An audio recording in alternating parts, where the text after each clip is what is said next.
different public key, private key, so and so. There is one important scheme in your module 3, that is your hybrid scheme. Basically, this what does this hybrid scheme does it? Basically, it is an combination of all the schemes. Okay, this hybrid scheme is being adopted by huge number of companies as well.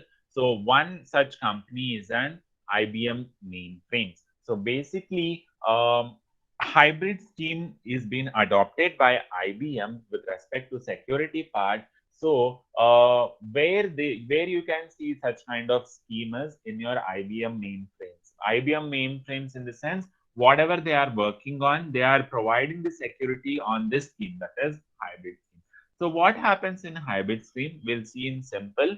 Retains the use of a key distribution center that shares a secret master key with each user and distributes secret session keys encrypted with master key. That is, what does this hybrid scheme does it? It basically retains one copy of a secret master key. That is, whatever the master key is being initiated with the help of key distribution center, one copy of that is being stored in this hybrid scheme. So why it is storing a copy? Why can't it store the actual key only? Because the actual key should be sent as well as shared to different users, right? So a key, that is a copy of that particular key, is being retained.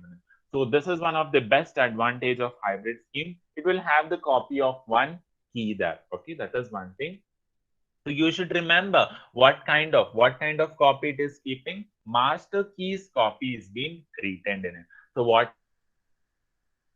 the master key? A session key encryption can be done here. That is, you can apply the another concept. You can see there are two different concepts involved here: storage of one copy of key as well as generation of session keys. What happens in session keys? Basically, those keys are limited only to a particular session there. So this can be done with the help of the master key itself. So this is how the hybrid scheme works.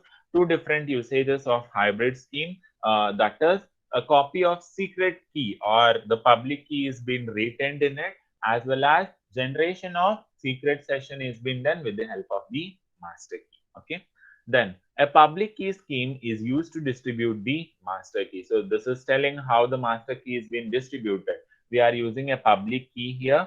So how the public key works with respect to the distribution is based on the performance as well as backward compatibility. So basically, with respect to hybrid scheme, the performance is actually more, as well as the compatibility of the model is huge there. Basically, the accuracy with respect to the performance is higher with respect to the hybrid scheme. So that was simple about a hybrid scheme. Hybrid scheme might be asked for 3 to 4 marker question. It is actually simple where you should just specify where and all it is being used. One example I have given is it is actually used in IBM mainframes, and then two different users, and then how the rationally is been divided. It has been divided into two parts. One is your performance as well as your compatibility part. Okay, that was about your hybrid schemes. So we'll the next concept, the simple concept of distribution of public keys. Till now we saw how the distribution of keys happens in general. Now we'll see in detail how the public key is being distributed. Several techniques have been proposed for the distribution of public keys. Virtually all these proposals can be grouped into the following general schemes. That is, there are some different schemes which are actually combined into one, and this scheme is being represented as distribution of public keys. You can see the first technique is public announcement, publicly available directory, authority, and certificates. How the public key is being distributed? Based on all these four criteria, the public key is being distributed. The first is public announcement. The first step you can do, how you can distribute the public, is you can make the public key as public and put it on any model so that every user can access it. So that is one thing. You are publicly announcing a key. That is one part.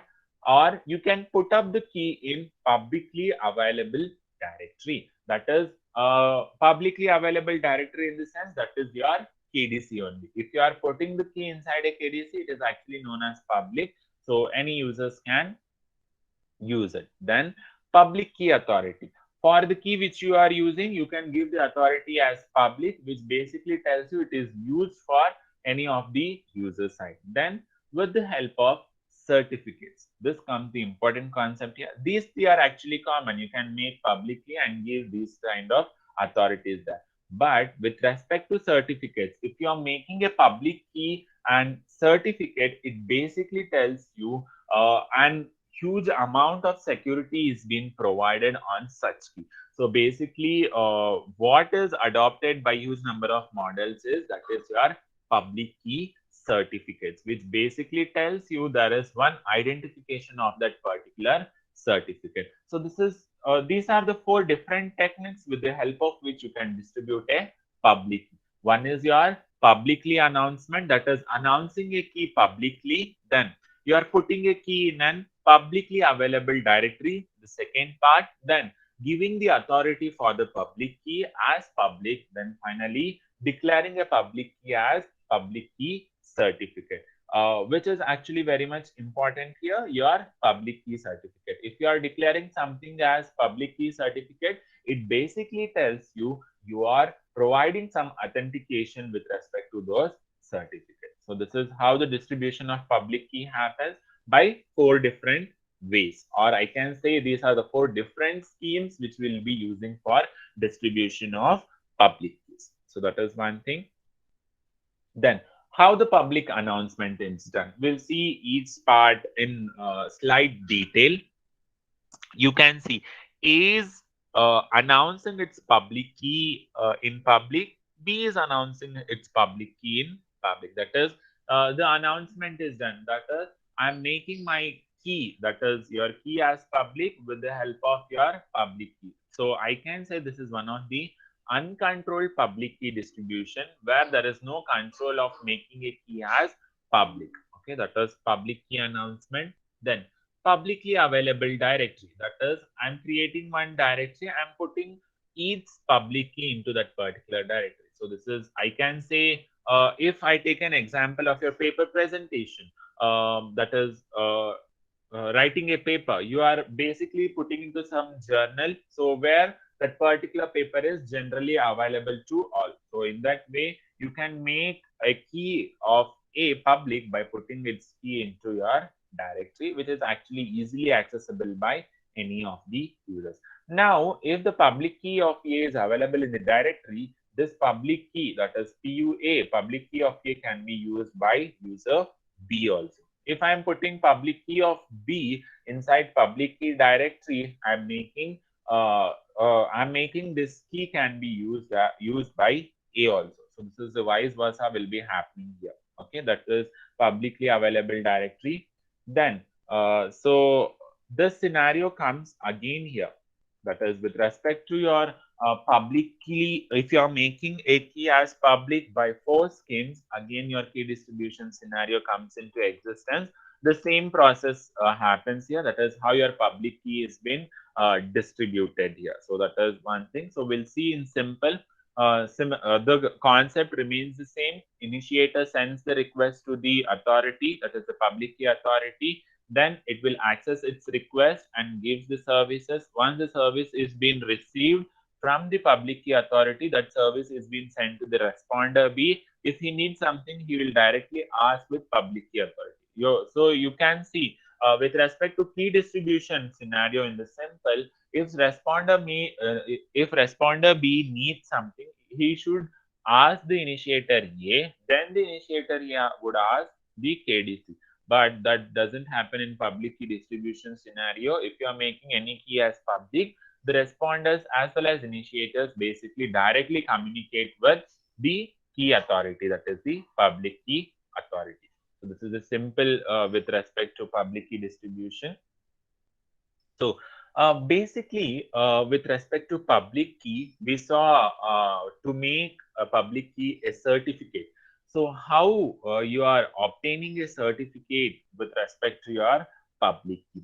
Basically, if you see the term called as CA, it is actually an certificate authority.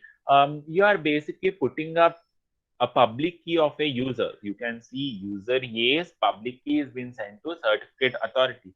What does this certificate authority gives? It will give authentication for this public key by putting some conditions. So basically, this condition depends on the certificate authority. If it is certifying this public key, he can use both encryption as well as a decryption part. But I have taken as encryption part. They will apply some encryption techniques as well as rules on this public key so that they can authenticate as well as protect that particular key and provide a certificate to it. So, what is the output of certificate authority? They are providing a certificate, authentication certificate for user A. Similarly, with respect to user B. Now, I can say user A has the certificate of public key with the help of certificate authorities. So how these certificates are being exchanged? Once you get the certificate authority, that is the certificates of A as well as A as well as B,